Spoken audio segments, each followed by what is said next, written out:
Okay, we're going to open the door and we're going to start extracting the gelato. I'm going to do slowly at first to show you what it looks like. Perfect consistency. The door allows it to have these decorative ridges on it. And what you want to do is just take little pieces one at a time and lift up from the spatula with the spatula, just like that. Now we're going to turn it and do a fast extraction, because the longer it sits in the batch freezer, the more it's going to freeze. You don't want that.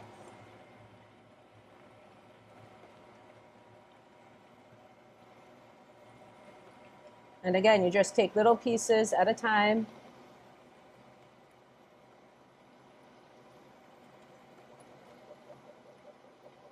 Okay, when there's only a little bit left, you're going to stop the machine and you have to go in manually. So you clean the door always, shut it, open the chamber. Okay, you have to be very careful cleaning the door. Lots of people drop this door if they slide it off the track.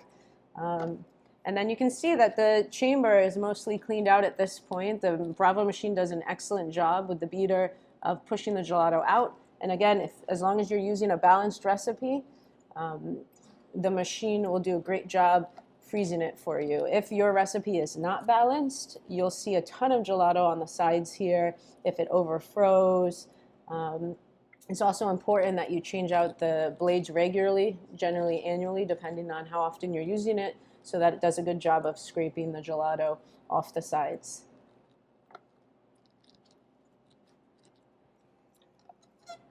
We're going to close this.